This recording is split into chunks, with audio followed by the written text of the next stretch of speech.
Hello दोस्तों, कैसे हो आप सब। आशा करते हैं आप सब अच्छे होंगे। आज मैं सिंहासन बत्तीसी की 19वीं पुतली रूपरेखा की कहानी सुनाती हूँ। 19वां भाग। रूपरेखा नामक 19वीं पुतली ने जो कथा सुनाई वह इस प्रकार है। राजा विक्रमादित्य के दरबार में लोग अपनी समस्याएं लेकर न्याय के लिए तो आते ही थे, कभी कभी उन प्रश्नों को लेकर भी उपस्थित होते थे जिनका कोई समाधान उन्हें नहीं सूझता था।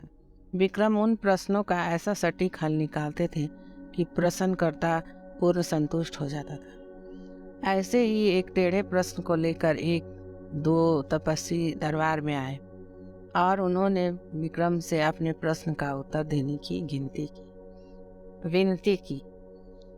उनमें से एक का मानना था कि मनुष्य का मन ही उसके सारे क्रियाकलाप पर नियंत्रित रखता है और मनुष्य कभी भी अपने मन के विरुद्ध कुछ भी नहीं कर सकता है। दूसरा उसके मत से सहमत नहीं था। उसका कहना था कि मनुष्य का ज्ञान उसके सारे क्रियाकलाप नियंत्रित करता है। मन भी ज्ञान का दास है और वह भी ज्ञान द्वारा दिए गए निर्देशों का पालन करने को बाध्य है। राजा विक्रमादित्य ने उनके विवाद के विषय को गौर से सुना, पर तुरंत उस विषय पर अपना कोई निर्णय नहीं दे पाए। उन्होंने उन दोनों तपस्वियों को कुछ समय बाद आने को कहा। जब वे चले गए तो विक्रम उनके प्रश्न के बारे में सोचने लगे, तो जो सचमुच ही बहुत टेढ़ा था। उन्होंने एक पल सोचा कि मनुष्य का मन सचमुच बहुत चंचल है और उससे वशीभूत होकर मनुष्य सांसारिक वासना के अधीन हो जाता है। मगर दूसरे ही पल उन्हें ज्ञान की याद आई। उन्हें लगा कि ज्ञान सचमुच मनुष्य को मन का कहा करने की से पहले विचार कर लेने को कहता है और किसी निर्णय के लिए प्रेरित करता है। विक्रम ऐसे उलझे सवालों का जवाब सामान्य लोगों की जिंदगी में खोजते थे, इसीलिए वे साधारण नागरिक का भेष बदलकर अपने राज्य में निकल पड़े। उन्हें कई दिनों तक ऐसा कोई बात देखने को नहीं मिला जो प्रश्न को हल करने में सहायता करती। एक दिन उनकी नज़र एक ऐसे नौजवान पर पड़ी जिसके कपड़ों और भावों में उनकी विपन्नता झलकती थी। वह एक पेड़ के नीचे थक कर आराम कर रहा था। बगल में एक बैलगाड़ी खड़ी थी जिसकी वह कुचवानी करता था। राजा ने उसके निकट जाकर देखा तो वे उसे एक झलक में ही पहचान गए। वह उनके अभिन्न मित्र सेठ गोपाल दास का छोटा बेटा था। सेठ गोपाल दास बहुत बड़े व्यापारी थे और उन्होंने व्यापार से बहुत धन कमाया था। उनके बेटे की यह दुर्दशा देखकर उनकी जिज्ञासा बढ़ गई। उसके बदहाली का कारण जानने को उत्सुक हो गए। उन्होंने उससे पूछा कि उसकी यह दशा कैसे हुई, जबकि मरते समय गोपाल दास ने अपना सारा धन और व्यापार अपने दोनों पुत्रों में समान रूप में बांट दिया था।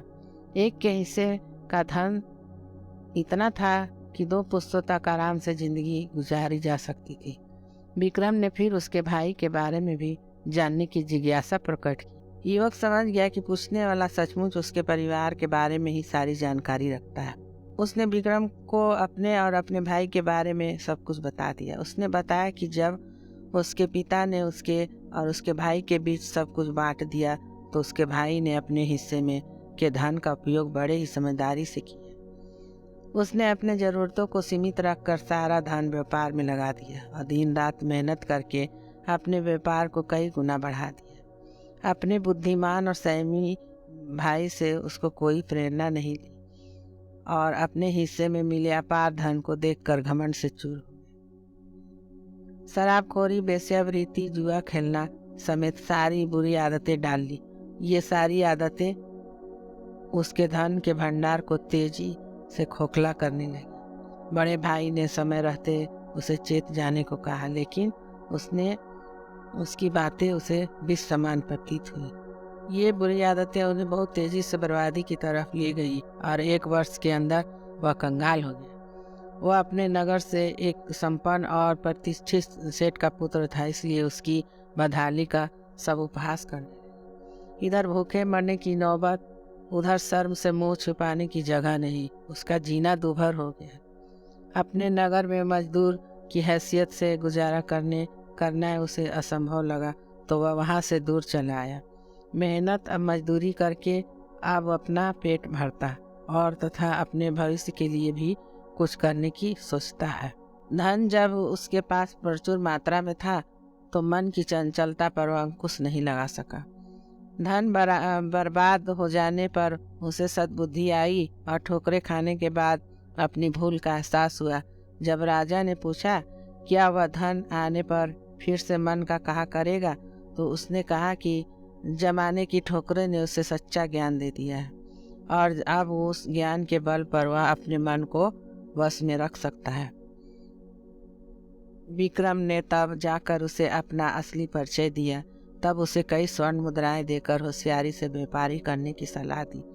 उन्होंने उसे भरोसा दिलाया कि लग्नशीलता उसे फिर पहले वाली समृद्धि वापस दिला देगी। उससे विदा लेकर वे अपने महल लौट आए, क्योंकि अब उनके पास उन तपस्वी के विवाद का समाधान था। कुछ समय बाद उनके दरबार में दोनों तपस्वी समाधान की इच्छा लिए हाजिर हुए।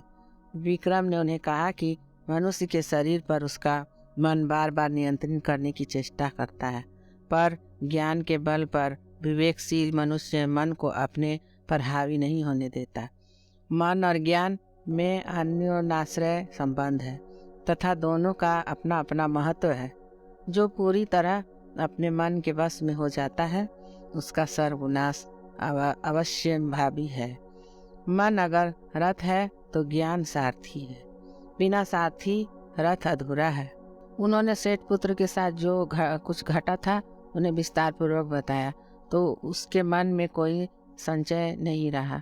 उन तपस्वियों ने उन्हें एक चमत्कारी खड़िया दिया जिसमें बनाई गई तस्वीर रात में सजी हो जाती थी और उनका वार्तालाप भी सुना जा सकता था।